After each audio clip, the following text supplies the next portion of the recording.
Good evening, everyone. My name is Sam, and on behalf of Book Soup, I'd like to thank you all for joining us for tonight's event with Suzi and Nguyen in conversation with Sara Sams discussing Dear Diaspora. Tonight's event will end with a Q&A, and to submit a question, please use the Ask a Question button at the bottom of the screen. If you see a question on the list that you'd like for our speakers to answer, please click the like button. It'll bump it up in the queue, and we'll try to answer as many questions as time will allow. And please also feel free to engage with each other and the conversation and the readings in the chat area. Since we're virtual, it's nice to know you're present and with us, so thank you for joining us. And we'll be hosting more virtual events in the near future, which you can learn about by signing up for our email newsletter. You can just check out our website. You can follow us on social media at BookSoup. And you can even follow our Crowdcast page right here to get direct notifications. And past events are also available on our YouTube channel. And please support Book Soup and our authors tonight by purchasing copies of tonight's featured book. You can do that by clicking the green button below the viewer screen, and it'll redirect you to our website where you can complete the checkout process. I have also included a link to Sarah's book, so that is in the chat area. And if the chat gets so busy that it goes away, I can post it again. And we also have signed book plates from Susan, so please get your copy of Book Soup so you can get your signed copy. And we're also open for in-store browsing. So if you're local to Los Angeles, please stop by the store from 10 a.m. to 7 p.m. and we would love to see you. And with that said, let me introduce our guest for this evening. Suzi Nguyen received her MFA in poetry from Arizona State University. Her work has appeared in Tin House, Diagram, and other publications. Her new collection, Dear Diaspora, is the winner of the Roz Shumaker Prairie Schooner Book Prize in Poetry. Sara Sams, our in-conversation guest tonight, is a writer and translator from Oak Ridge, Tennessee. She currently works as an instructor of English for the Writers Studio at Arizona State University. She is a graduate of Davidson College and Arizona State University for her MFA and has received teaching fellowships from the Ministry of Education of Spain and the National University of Singapore. Her first book of poems, Atom City, is out now from Finishing Line Press, and that is the one I posted a link to. And without further ado, I'm going to turn the camera over to Susan and Sara. Please sit back, relax, and enjoy the presentation. And thank you both so much for being with Book Soup tonight. Hi, everyone. Me and Sara are super excited to be here and to share some virtual space with y'all. We are going to do something new for both of us. Instead of us just kind of reading for 10 minutes, the other person reads for 10 minutes, and then conversation, and then audience Q&A, we're actually going to kind of pass it back and forth throughout in terms of I'll probably read one or two poems, and then we'll see what that sparks in Sara. Maybe she'll find some connections, whether it's obvious or not. Maybe we'll have some conversation in between before she decides like what poems she wants to read next, and we'll just kind of keep doing that. So hopefully it's kind of fluid. So definitely feel free to interact and post questions and like comments and stuff in the chat. We love to know you're out there. And then too, if you say something smart, maybe we'll call it out and give you a shout out. Sara, is there anything else I'm missing? No, I just wanted to say hi to everyone and that I'm excited for this back and forth. I really admire Susan's book, so I'm glad that we've decided kind of have our poems and conversations with each other. So yeah, let's just see how it works. But if you all have requests or questions, I would love to see this. I would love to see those links get hidden, right? So that we have to bring them back. I'd love to hear what your thoughts and questions are. So, and my video might disappear periodically just because we want sort of the poems that are being read to be front and center, but we'll pop back in. If we're gone, we're still here. Awesome. Okay, so I am going to kick us off with the first poem. So I'm going to read from Dear Diaspora, and I guess just a little context in case you haven't read any poems from the book yet. Dear Diaspora, really, I spent a lot of time in my MFA, my 3-year program at ASU, working on this. And it was really my way of kind of interrogating and trying to make the concept of diaspora and being a member of specifically the Vietnamese diaspora more tangible and less abstract for me. So a lot of it, I pull from my own experiences and archival research, which I think me and Sara will kind of get into at some point later. But through poetry, there was a lot of room for me just to ask questions and also to invent, to imagine. And some of the questions were questions I probably wouldn't have known to ask even until I started writing the book. So Dear Diaspora kind of follows one character, Suzi, Suzi with an I. So you'll probably hear some third-person poems about Suzi growing up in American suburbia, and you're probably going to hear some of my first-person poems too that kind of speak in a different voice, a more reflective, maybe older voice that speaks directly to and about the diaspora in a different way. So I'm going to start with the second poem in my book called The First Language. The First Language. 1. Behind the church, we ran through labyrinths of poplar and hickory, dirt paths cutting through ravines in the backs of suburban homes, their brick patios and striped furniture. In the green light of summer, we loved getting lost, how we could step into woods and exit in a cul-de-sac 8 blocks away. Loved it best when tadpoles formed a halo around our toes. 2.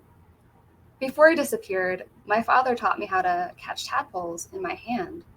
The trick wasn't just to stay still, but to stop breathing. He caught dozens like this, knees bent and pant legs folded, his face inches above the creek. He taught me that our first language was named after tadpoles, the way they moved through water, a knife dissecting the stratosphere, a voice cutting quiet. 3. My third favorite memory of him is walking hand in hand on 2-lane roads, identifying Virginia trees.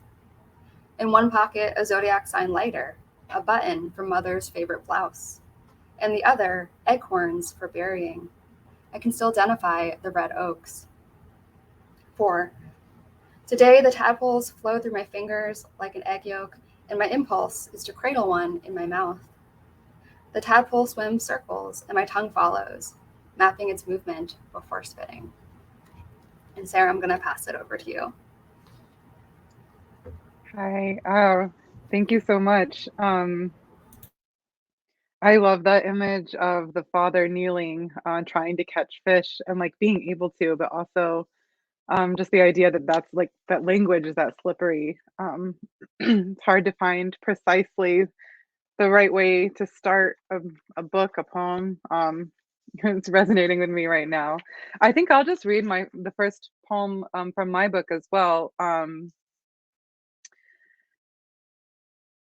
My book, Atom City, is investigating the Manhattan Project. I grew up in a Manhattan Project town.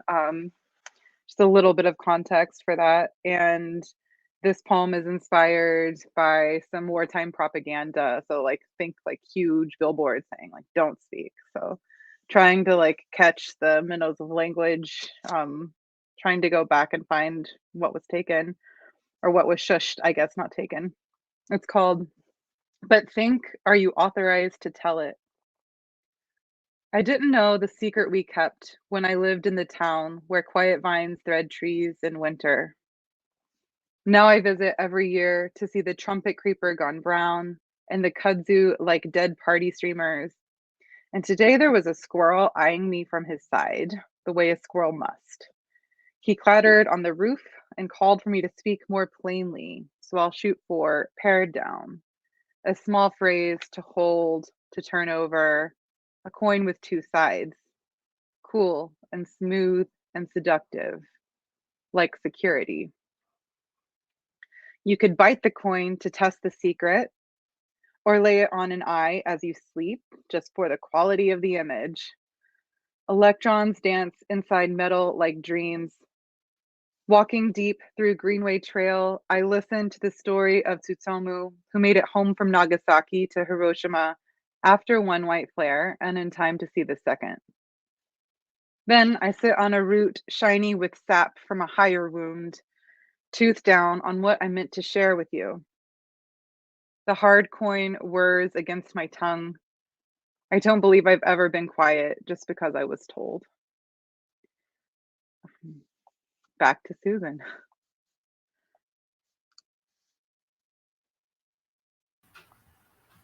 Oh my gosh, I love this poem so much. It's such a great entry into your whole book. And that last line, I mean, one, the title, and also the last line is so good. I guess, I mean, Sarah, I don't know if you want a question yet, but I guess I'm kind of, because we talked about this a little while ago. But you said it's the first poem in your book. Yeah, bring it. Yeah, can you talk a little bit more about like how that happened? You know, did this poem come early or later? Like, how did it end up as the first poem, and why you made that choice, if you want to share that? Yeah, sure. So this poem, it was really the longest poem in coming. Like it took me forever to get to this poem.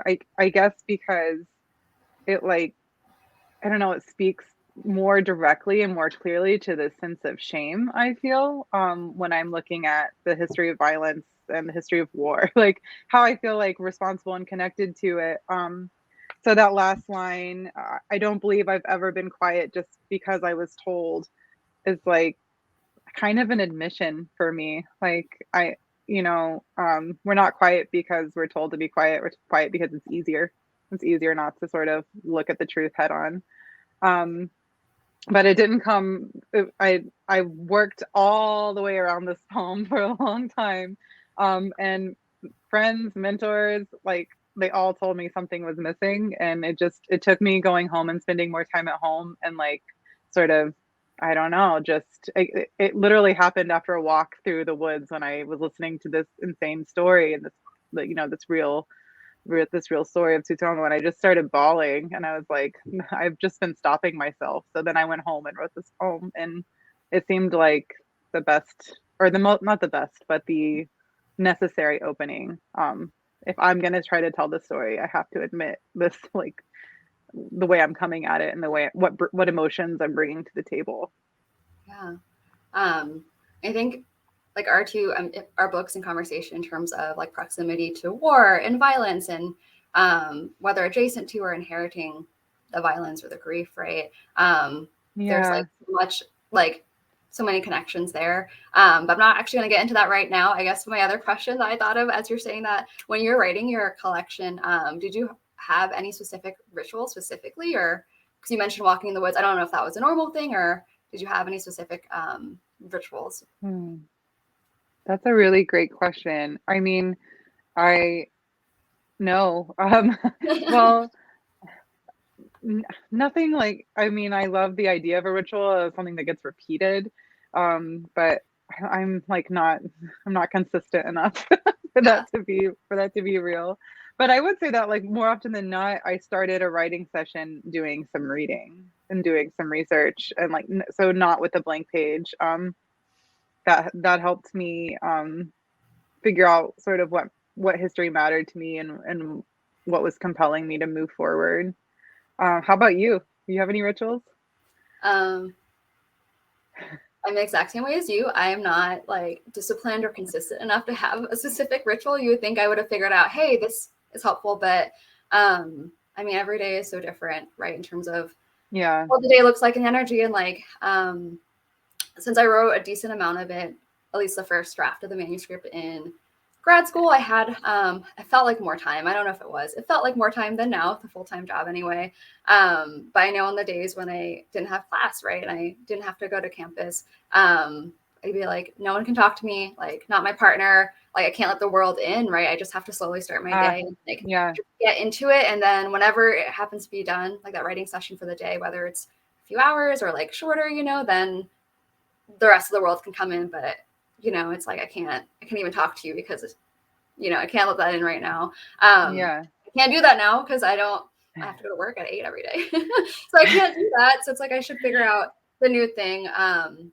But there's nothing that's specifically a writing ritual. Sometimes I agree to things and I use a deadline as my motivator because I've agreed to something, which isn't always the best way.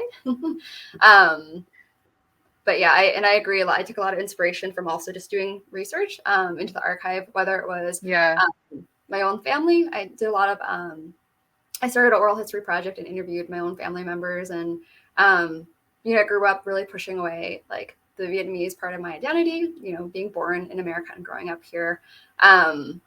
So there definitely was a huge like empty space in terms of my identity because I grew up pushing that away. And then I guess the best way to describe it is eventually it was like cognitive dissonance, right? It's like, I don't have these answers, and then I don't even know what questions to seek, I guess. But luckily, eventually, I found my way to poetry, and that kind of helped me at least begin the questioning process, I guess. So I also got a lot of inspiration just from talking to family, but also just Googling things, right? Straight up Googling stuff, because I didn't know my own family history or history in general when it came to Vietnam, and specifically the war and the post-war. Yeah. Yeah. I'm curious now, or I would like to hear another poem. So I won't ask the question that you have to answer now, but I'm curious now, like when you were ordering the book, if it was clear to you which poem would come first, or if it was clear to you like what role the first language, where like that why that should be early on in the book. But you don't have to answer that before you give us more of your beautiful poetry. Yeah. Okay. Come Unless back to you that want to. question, because Yeah. ordering is really hard. It was a pain. Yeah. Yeah. I'm gonna read a poem that comes in the first section of my collection, and I think specifically because of the line. I mean, really your whole poem, but like thinking one, the line you had that said "speak plainly," and also, but think, are you authorized to tell it? Just because in working with these histories, right, that maybe at least for me, it wasn't directly there, right? I'm inheriting a lot. Like that's a really good question to think about and consider, and I really relate to in writing about this too. So I'm going to read a poem called "If I Say My Body Is Grieving," after Athena Farrokhzad. And there's repetition in the beginning of each line, which was inspired by Athena's original poem. If I say my body is grieving, is it American or Vietnamese? My mother said our country no longer exists. My father said, in our language, the same word means green and blue, sun. My father said, to distinguish between the two, you say sun la, green leaf, and sunzajai, blue sky. My mother's miscarriage after me said, what color was I? My mother said, in our language, the same word means land and water, Nuuk. My grandmother said, all of language is a metaphor. Say what you mean. My father said, if I say I cannot live without Nuuk, do I mean country? My mother said, Vietnam's body curves like the letter S, serpentine, fragile. My father said, the Mekong Delta translates to River of Nine Dragons because 9 tributaries sprawl towards the sea. My mother's miscarriage after me said, was my salted mouth American or Vietnamese?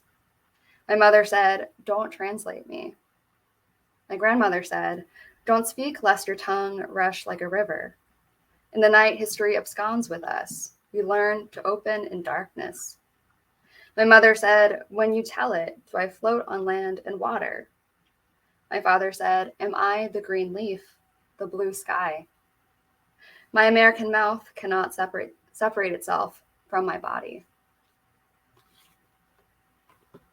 Sarah, I'm calling you back onto the stage. Okay, I'm just taking notes like a real poet nerd over here. There's something about writing when you're at a poetry reading and like writing the lines down that like makes them reverberate a little more, even though I've read this poem. It's just some things that stuck out to me. Say what you mean. I feel that. So, and I love the questioning that comes in with that. Like, what do I mean, right? I don't know. There are 2 poems I think that I might read, and one is more a story about grief, and one is more connected to this idea that you bring up in this poem that is like how you're limited to the faculties of the body, right? Like you want to learn beyond your perception and you can't. So one is more like story grief, and one is more philosophical. Do we have any Read them requests? both. That's my request. Okay. But, yeah. Okay, sure. So this poem is called Mantelpiece.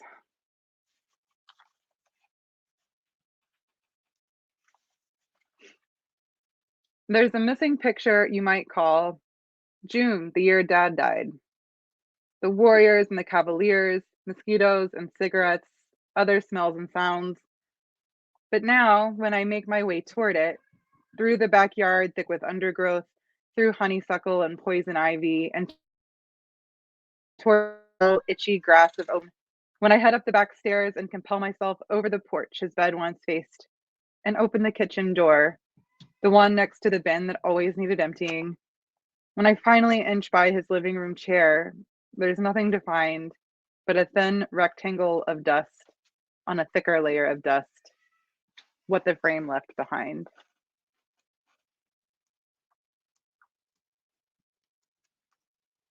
And that was another poem that came after a long time. Just like the writing was quick, but the like sort of incubation period was really long. But it came after I actually spent some time at home after my father passed, and I got to spend time with my family and just like in the beautiful lushness of Tennessee. And the other one I want to read is called In the Vast Archive of Atoms. And yeah, I'll just read it. In the vast archive of atoms, we are told first and foremost that the archive is hot. I prefer to imagine the sun collecting itself as if it were material, first within my car and then within my father's car, which is contained by mine like a nesting doll and is hotter still at the very center. Moving to the exterior of this figure, my forefinger blisters, absorbs the fleck of blue. The foreign body lodges there like a secret to return to, knowing I can't otherwise touch the ongoing largesse of the archive, an expanse that resembles my grief precisely because it would never encompass it. What Borges describes as spherical. Circumference? Unknown. And what else do we know about everything we do not? I can tell you it upsets the skin, but I want to understand. I want to understand, but I am always alone, always limited by my faculties. Let me return to the greenhouse figure of my car, inside which heat is still multiplying. I cannot see beyond the glare of my making. We have been told in so many words that seeing inside the archive is metaphysical, but I am simple. I want to think of see as touch. As an experiment, I enter my description of the archive, go again and again over the endless boredom of factory leather, its many tiny punctures. I lay a palm on the ongoing dots, hoping they will speak to larger constellations, remark on what's been removed. I was not expecting to find snow here. I'm almost certain it's ash. I can't see what has curled so into itself that it has become something else. The light inside my image is so dull after all, the smell so vague and sour, easily traded for a memory I might more readily describe. What else am I left to work with beyond the remainder of a trip we once took, sludge inside the symbol of a coffee mug circling underfoot? Because I can't hold on to pure hypothesis, I listen, and you learn more about me when I say how doggedly I lean in, even here, where there's no structure for emotion. The soundtrack is inaudible and unsung. Each song obscures the face of the singer. In the car, I hear my father's body strummed over again in its unraveling, and so astounded by its loveliness am I cannot help but press repeat. There's that weird, long philosophical poem for you, Susan. Question, thoughts? Okay, sorry, I gotta toggle all the things back on. First of all, your last lines are always so amazing. Like, I don't know, they're surprising, but also they hit the right note. Like, yeah, they're such a wonderful way to end the poems. Those were both really beautiful readings as well. I think, I mean, we've talked about this before, I think, but I feel like I really feel like you were like mentioning mosquitoes and honeysuckle and the lushness, right? And I'm feeling the East Coast, which is also where I'm from Virginia. So I can definitely feel that and like just the concept or notion of place in our writing. Yeah. Partly in the idea of home in many different ways. Like we're working with the idea of home and kind of deconstructing what that might mean, especially if it's not a physical place necessarily that we're talking about too. Yeah. in terms. Yeah, I mean, it's like a metaphor home and a physical home. I don't know. Is that real? Is that real what I just said? Does that make sense? But it is like it's like a story you're telling about a place where you might belong, and it's never the actual place, right? So, um, and lots of nostalgia and tenderness and like rewriting going on in the process. I feel like your poem, Suzi with an I love those poems because, and I love the way that they work in your book as a chorus kind of, because they're just, because they're told in the third person or the third person close, they just feel so tender. Like it feels like you're treating your past self with like, I don't know, just like loving hands, and that's not always it's not always possible to do without being like saccharine or sentimental, and you just do it so well. And I feel like those poems for me are where, I mean, the sense of place comes in a lot, like in all of your poems, but those poems really provide, I don't know, like maybe a person that's like, or a voice that's like closest to the poet that I'm like trying to get. You know, when we're reading poems, when we're reading a book of poems, we always want to know, okay, but where is the poet in this? Like, where is the person? Like, Yeah. who did this? Like, we're not supposed to do that, right? Oh, the speaker, capital F, right? But at least that's what I do. I don't know. Is that what you do? What do you mean? Like When you trying read to a book figure of, out like what is the speaker versus the poet and like how much of this uh-huh, is actually intertwined? Yeah. Or yeah, like I do the thing where I'm not supposed to, right? I'm like, but the speaker is a poet, right? And that doesn't mean there's not like fiction or imagined spaces in there of too. course. Yeah. But yeah, no, I think my And especially initial read, I'm like, that's where my mind goes to. So yeah. yeah, Yeah. I think that's a very human thing well, to do. Yeah. yeah. I'm not sure that that's related to our discussions of home. Or belonging. It must be though, right? You want to read a couple poems for us? Yeah. Okay, so I think I'm gonna read two poems as well. One of them, I'm finally gonna read a Suzi with an I poem because I mentioned it earlier and I haven't done that. But this poem is called Cicada Summer, and I was just thinking of the mosquitoes, the honeysuckle, just all these things that the lushness and the green and just things that I think I'm recognizing as well.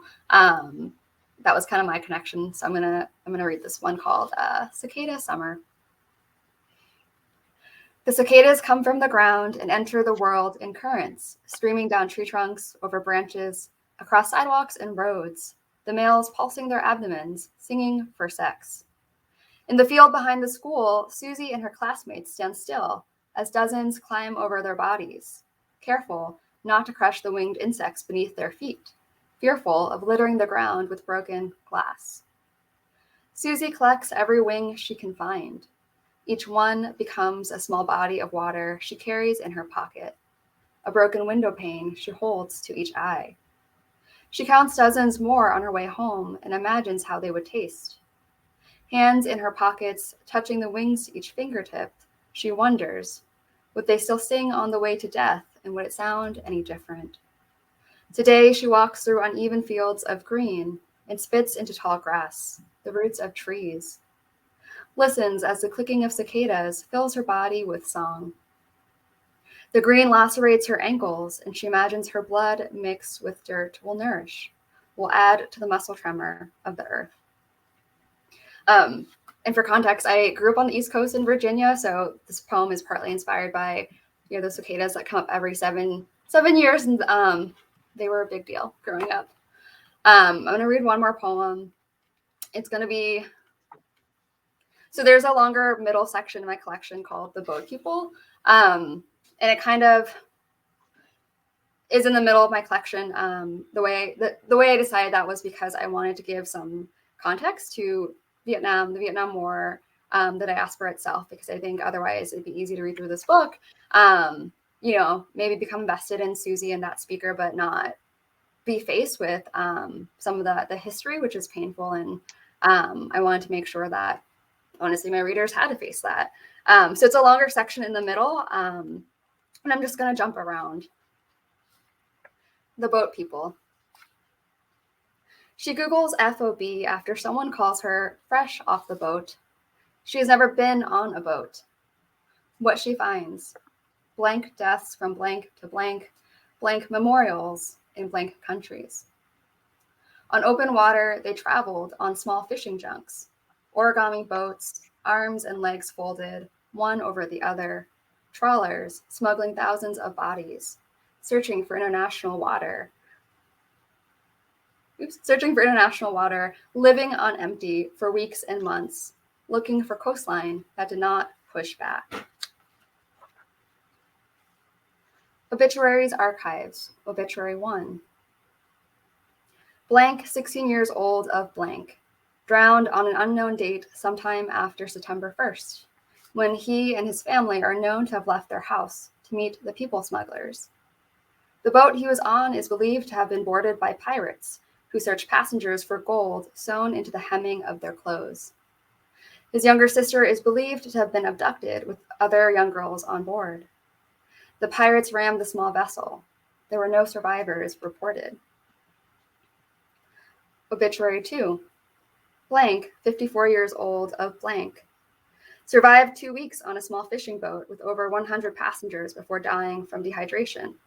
Her body was thrown overboard the morning of March 19th, and a surviving witness described the scene as peaceful, almost like she was sleeping. The surviving witness is unsure what happened to the woman's 2 young children who were also on board. Interview number 1.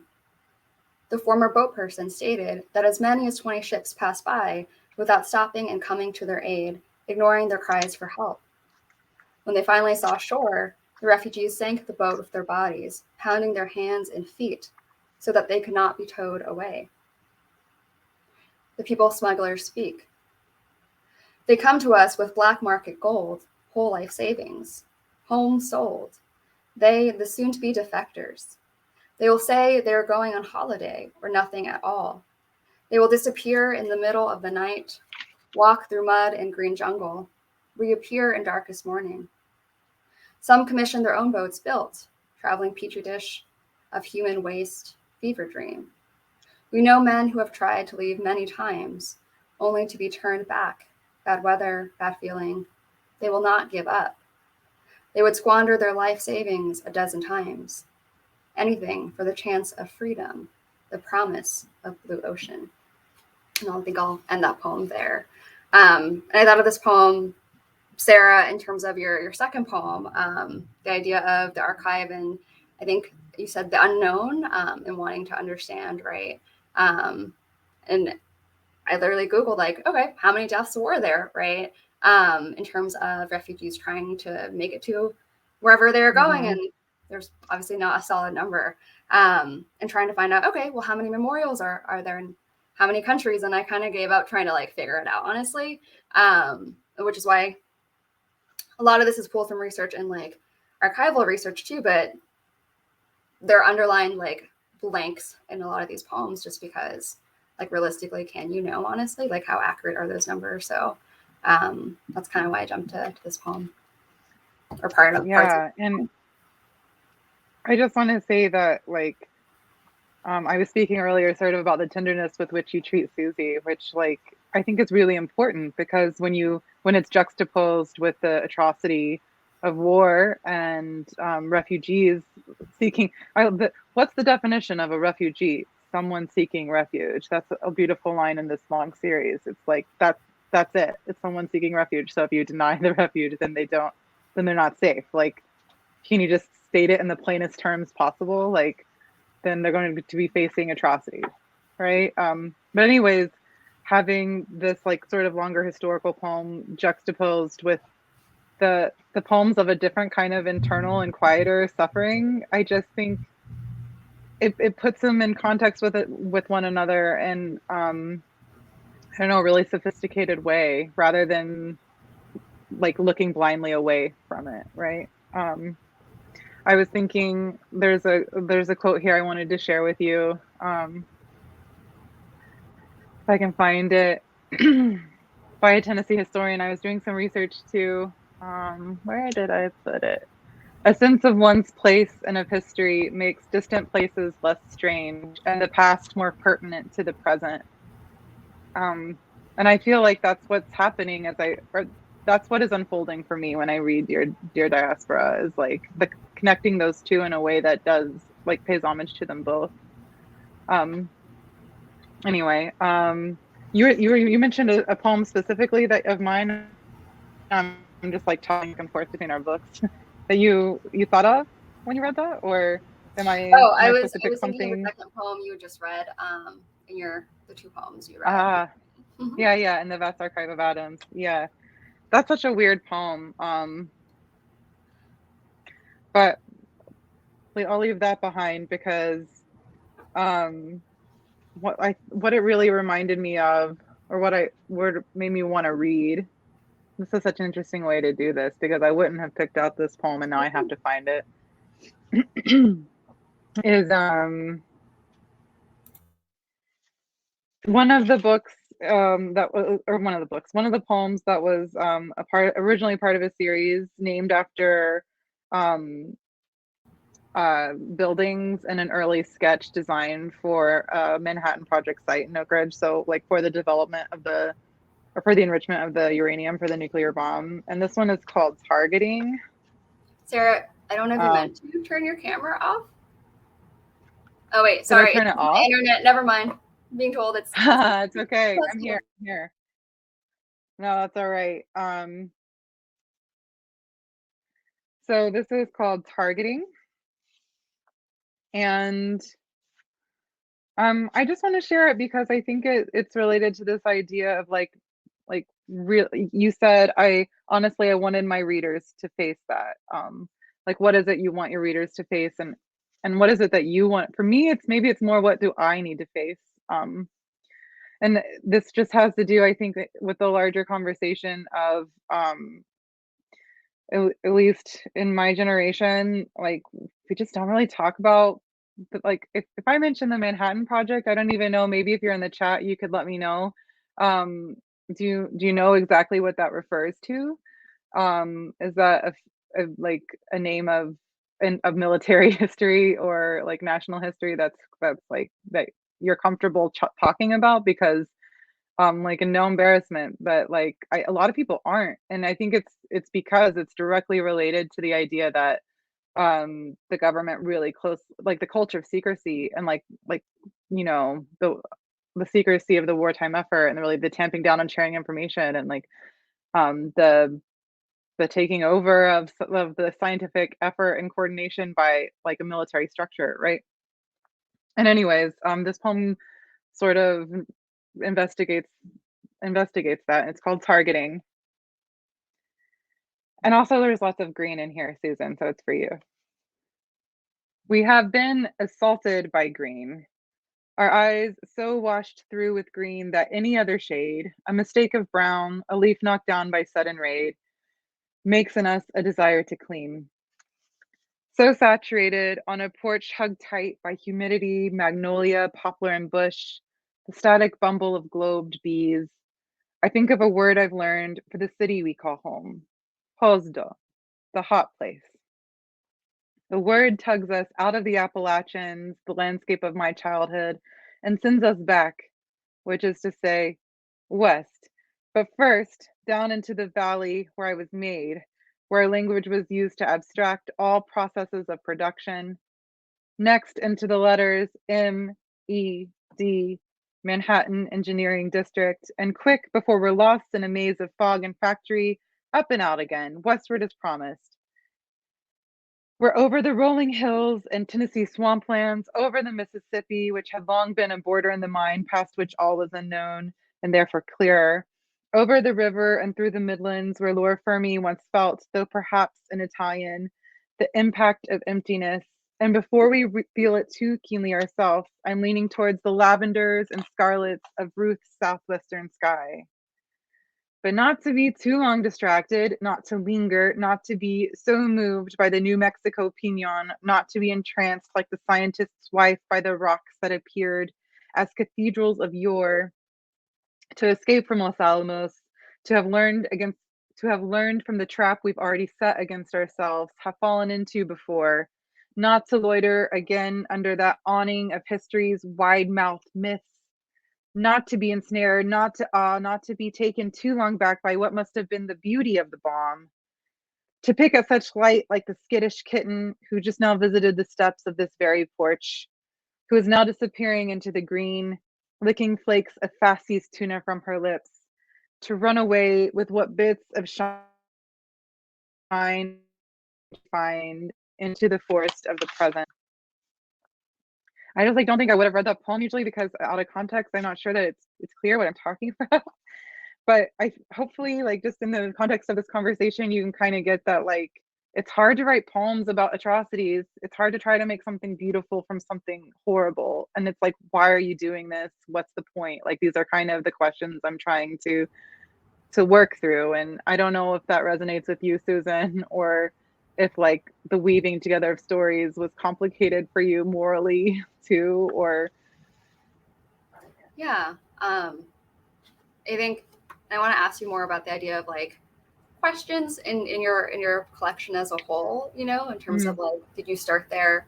What questions did it lead to? However you really want to answer that, because I mean, I have a few poems, like the very first one that is like kind of sectioned off before I start. The first real section is the body has a series of questions. I have a grief as a question. Suzi has a series of questions. So like there are a lot of questions in my poems too, for sure. And I guess if you want to anyway, could you speak to that a bit more in terms of like how did that affect your process, I guess, in writing this collection?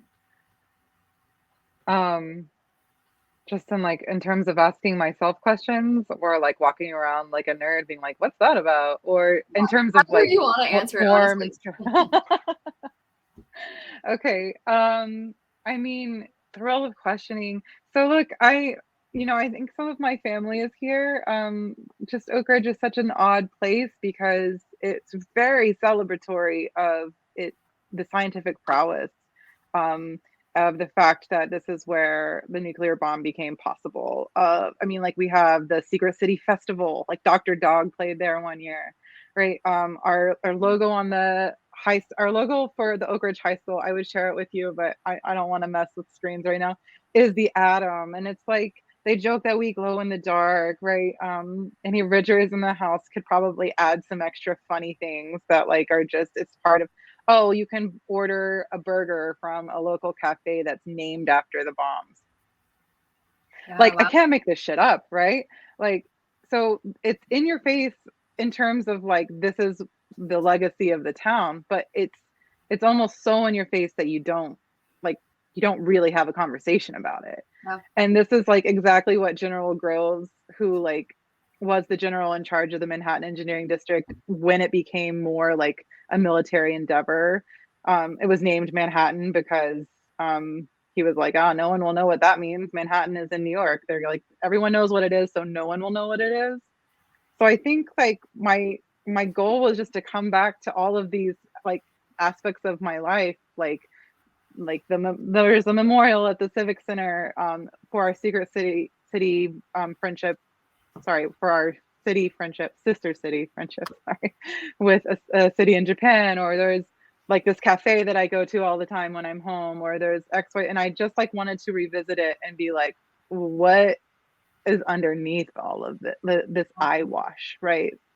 So, I mean, I think it was just like trying to bring questions like that sort of like critical. I was very happy to question other cultures and other wars and other things in my studies, but I was not able to do that without some like really big like hiccups and faults of myself and where I'm from. So that's kind of like the history of questions in my process of writing the book. Did you start like asking some of these questions and writing these poems like when you were like no longer living there, or did that also start already while you were there? Okay. Well, it's weird. I say, oh yeah, I say, oh yeah, but like I keep going back, right? Because like my family, like my roots are there, my people I love are there. So I do spend a lot of time there, but it's always as kind of like this insider outsider. Like it's not my permanent home. It's not where, it's not where I work. It's not where I'm raising my family. So, or raising my daughter. So there's always a little bit of distance and reflection that helps me, I guess, do that. How about you? You mentioned, okay, I have two questions for you. Gosh. One has to do, I just like want to know about like the questions that you have rolling around in there, but I'm also curious about the research that you've done, if you could speak a little bit more to that. And this oral history project that you started, I just wonder like how you know when you reflect on a conversation that, or how did you know that like this was going to turn in a poem? Is it like a phrase or a plot point, or you Yeah. know, how did it teach you what questions to ask talking to Yeah. people?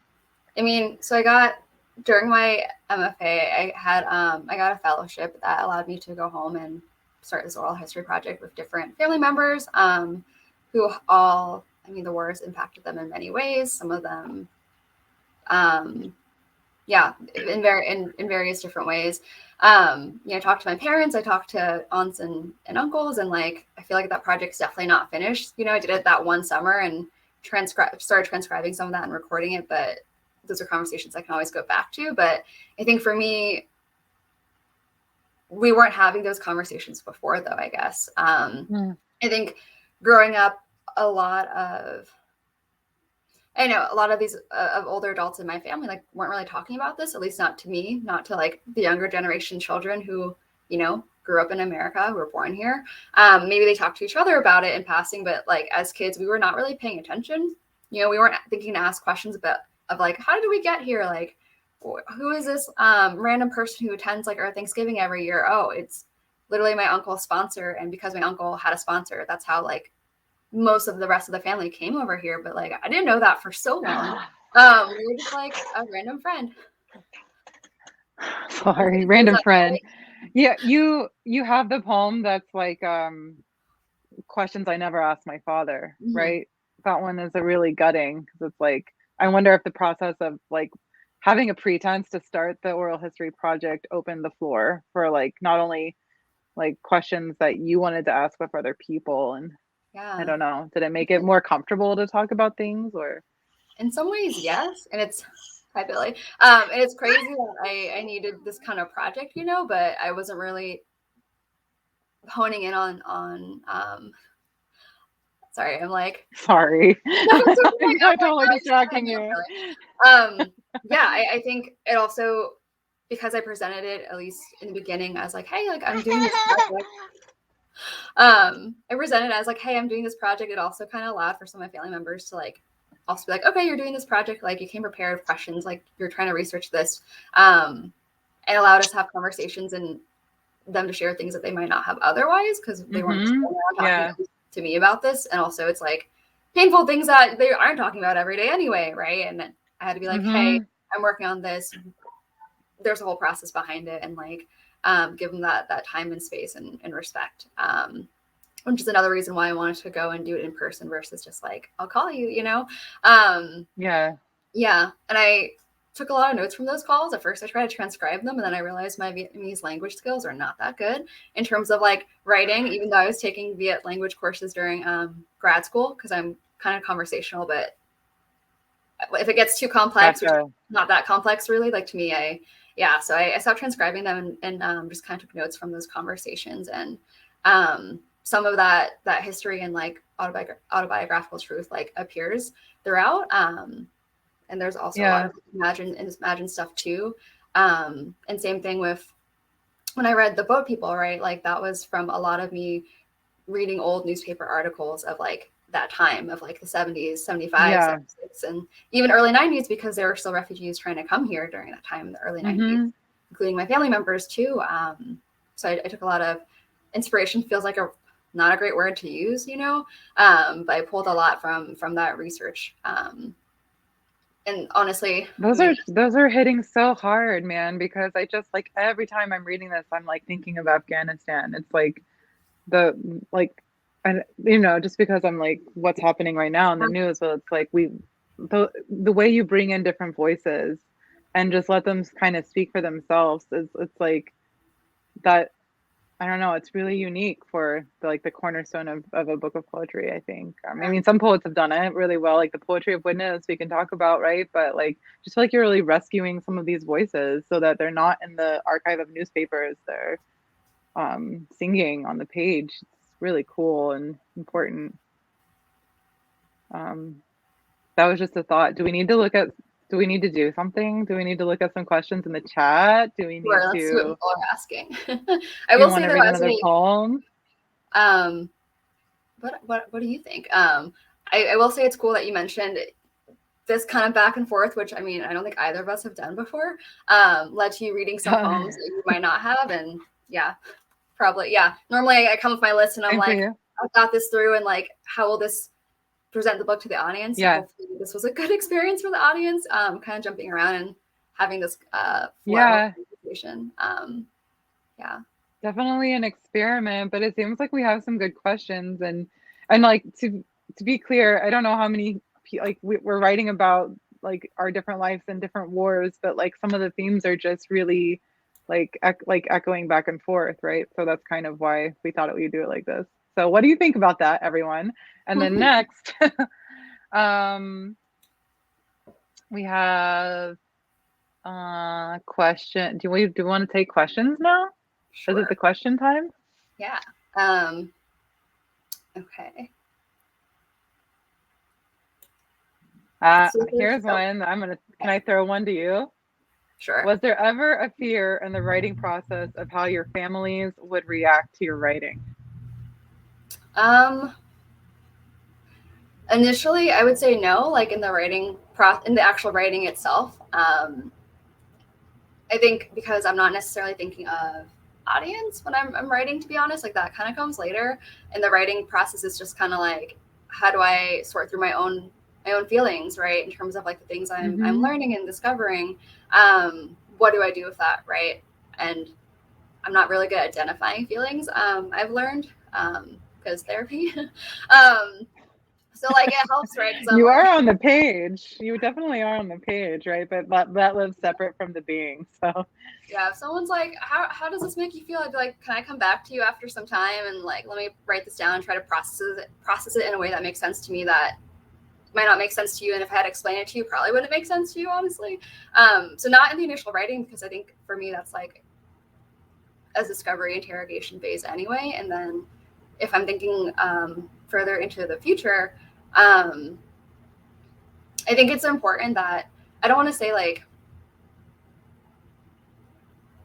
people are voiceless, because that's not true. It's like, well, everyone has a voice, but do they have a platform? You know, is history kind of disappearing those voices, etc.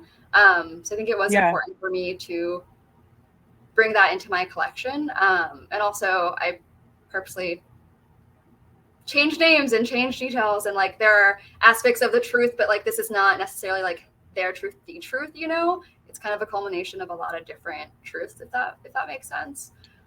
Yeah it does. Can I throw that back at you? Yeah, sure. This is my daughter that's been away from me all day, so she's really excited to join us. Yeah, definitely, because I feel like not fear in terms of like someone's gonna think I got this wrong, because hide behind the like veneer of poetry, right? Like it's okay if I got it wrong. It's like, but it's like it's important, exactly like you're saying, it's important that this is the way I remember it, because that's the way I carry it, if that's the way I remember it. That's the way I interact with the world, if that's so it's like investigating that. But I think like there is like the potential to like see my book as a book that's like in opposition of the like received narrative of my town, and that's kind of scary, because like I was going to maybe have an open, or to have a reading when I was visiting in the summer, but it didn't happen because pandemic and yada yada. But I was just thinking, like, what's gonna happen if like Oak Ridge historians show up to my reading, and I'm like, and I have to kind of like back up the criticism. I mean, it's not just criticism. It's like, that's not what I do. I'm not a historian, right? But or like an anthropologist or a sociologist, but like there is like a cultural critique there, right? So I don't know. I wouldn't say afraid, but like intimidated for sure, because it's not like I don't love where I'm from, but I feel like in order to love it, I have to look at it head on, you know? And I just don't think we do that often. A lot of the people that I'm close to do. My sister did a lot of archival research. My stepsister, actually, I don't know if they're still here, but her and a good friend of mine, Joel, did a lot of research that I would then get to ask them about, because I'm not going in to do primary research on the Oak Ridge archives myself. It's just like not what I'm doing. I'm letting other people do it for me. That stuff's hard. I mean, it's really time consuming, and it takes some skills that honestly like are rusty for me. Anyways, that's sidetracked. So I think too, like, to go back to the question, like, some of the older adults in my family, like, I mean, I gave this to my parents, like, I sent them a book, you know, and they're proud, you know, but I know my mom can't read this, to be honest. She's like, oh, like, maybe one day when your dad has time, he can read it and translate it for me. Like, but also poetry isn't always straightforward to read, and even like your first language, honestly, English, you know. So I know there are like older adults in my family who I've sent the book to, and I know they're proud of me and all that, but I don't know like how much of it they are reading or, you know, are understanding. I don't want to use that word, but for lack of a better word. But it has been interesting because I feel like it's, you know, I wrote this book because I needed it, and a lot of people who've encountered the book I've heard like reviews from or just like comments on, like, it's other people in the diaspora, whether it's the Vietnamese diaspora or also other diaspora, you know, which I think is really important, I guess. And it was like also my hope too, like that it gets to those readers. Yeah, I wonder, man, I'm totally not like looking at the questions on the page because I have questions. Sorry, everyone. But I wonder, when you were writing the Dear Diaspora poems, did you feel like you were writing to an audience, like literally the audience of the Vietnamese diaspora, or was that kind of like a way to write to yourself from a different vantage point? Does that question make sense? Like, are you envisioning the people that you know and your family members and the people that you haven't met but that you know have been through some similar things? Like, is that like who you imagine you're speaking to? Yeah. Okay, so for context to y'all, if you haven't read the book, so the title is called Dear Diaspora, and I took that from a handful of poems that are dispersed throughout the collection, called Letter to the Diaspora, and the first line is literally Dear Diaspora, and they're epistolary letter poems. And honestly, Sarah, I think a bit of both, because I'm thinking of the different poems, and some of them is like the first one that appears in my collection, like it is to kind of this abstract idea of the diaspora and like the American dream and things like that, and kind of dissecting that. And then I look at some of the poems where I'm like, oh, like this is diaspora, but when writing it, I was definitely thinking of like certain like family, like specifically family, maybe not like all of Vietnamese diaspora, but like my family. Yeah. So I think a little bit of both, depending on like which of the poems. Yeah.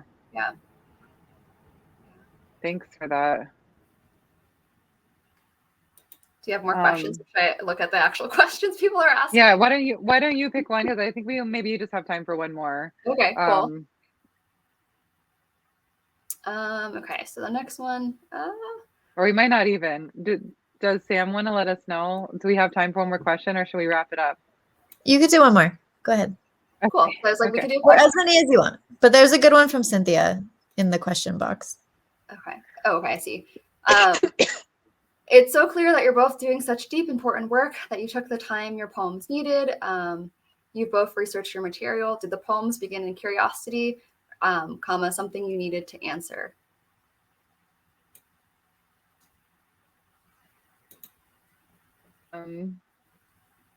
I can take a stab at that, Susan, if you want. Go for it. That is a really good question. And actually, because I know who it's coming from, because I can see that it's Cynthia Hogue, who's an amazing poet and was a great mentor of mine during grad school. This book actually started, I don't think she's here. I think she had to leave, but it started with a prompt in one of her classes that was just to write a sestina. So I'm not going to go over the nitty-gritty details of the poetic form, like you guys probably, I mean, maybe you care, but anyways, not the point. The point is that there's a lot of repetition, and I was like, oh, I want to write about this guy. His name is John, who's like a local legend in Oak Ridge for supposedly having foreseen the nuclear bomb and the Manhattan Project coming to town, basically. And I literally just thought I wanted to write about that because it was a story that I knew, and it had to do with prophecy. And I thought the idea of like a word being repeated like jived well with the idea of prophecy. Like it was literally just playfulness. But as I worked through the poem, I was like, oh, did I go away? Oh. As I worked through the poem, I was like, oh, this is what I've been avoiding. And then like there started this long, painful process of like, okay, what questions am I really trying to answer about myself and who I am and where I'm from? And what do I need to learn about the history of my hometown, but also like the way, like the military history, honestly, the way that the nuclear, like I'm very interested in the science and the way that um the nuclear bomb was possible, and that's just like the intellectual side, but then on the other side is like the real suffering that was caused. So I didn't come straight at it, but like it was almost by accident. Like I was like investigating a story from my hometown, and like that led to this unraveling of this like gooey, messy inside of myself. And I know you mentioned like avoiding, which is also how I feel like I came to this collection, because I spent a lot of like the MFA not really writing about this, at least not until maybe the last year, 3 years, because of course I still wrote occasionally family poems that I was like, ew, this is like sentimental or whatever, right? Before I kind of dug deeper. But I was spending a lot of time writing about the body just in terms of being a woman and like an Asian American woman. And like that's where I spent a lot of my time. And some of my older poems that like whether they're published or lost somewhere on the internet because I don't know where I save things, like that's what a lot of the poems were. And then eventually I was like, hey, I keep writing about some of these, the family and the other stuff, like maybe I should invest time into this and like see what that's about, because clearly it keeps popping up again. So I feel like see what that's about. Yeah, so I feel like I was also doing some avoiding there too. And we're a little bit over time. Do you want to do another question, or do you want to both end maybe on like a poem? Oh, I could do a short poem. I'd love to hear a poem of yours. I'm gonna make you go first. Okay. Because I was like, I said that, but I'm like, I don't have an idea what I would read, but yeah, okay. Well, I'm just gonna like flip through and look for a short one because, you know. Why don't I read a poem about the guy that I mentioned, just because like this was the Sestina. It was a Sestina. It's not anymore. But now you can see what the poem became. Okay, and it's pretty brief. Prophecy after heartbreak. After John Hendricks, the local prophet, who was born and raised in the Oak Ridge Valley, Tennessee, before Oak Ridge became Oak Ridge. She left me, and I missed being touched. That's the reason I went barefoot through the woods. Bare feet give one the sense of being intimate.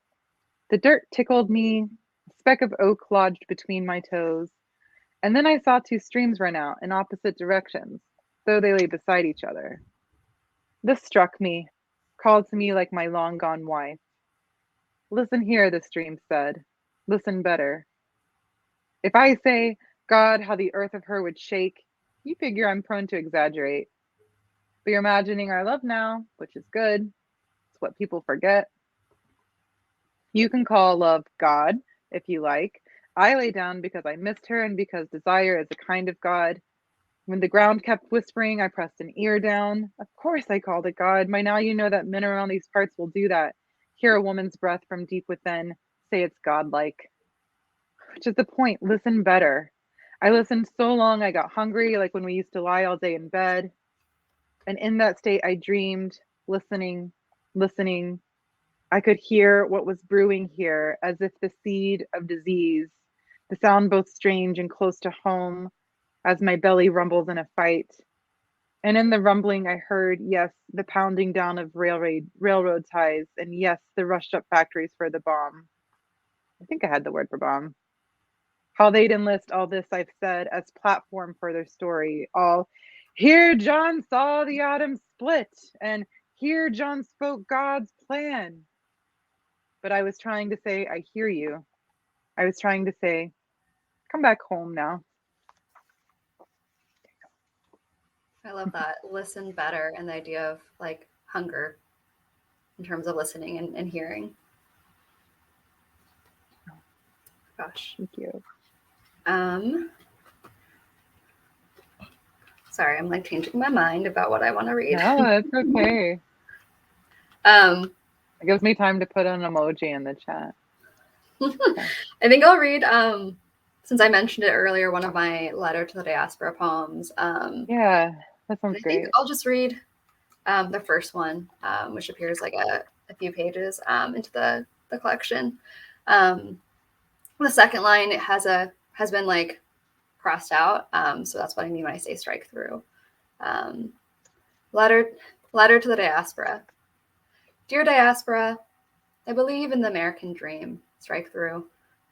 Last night I had the American dream. In the dream, I had an indoor pool. In the dream, I walked my dead dog with a diamond leash. I ate a greasy burger with my perfect hands. I had the most beautiful sex. My skin was smooth, alabaster as the moon. In the morning, everything had changed. There was no pool, only twine for drying clothes. The dead remained dead.